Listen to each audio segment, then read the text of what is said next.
চলেন।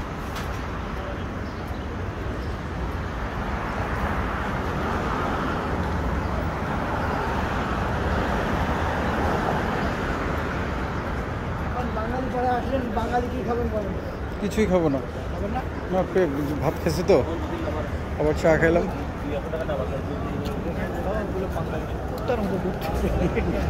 কি করবো, কাজ নাই তো, এবং বাসা ভাড়া বেশি। এখানে বাসার বন্ধু ছিল,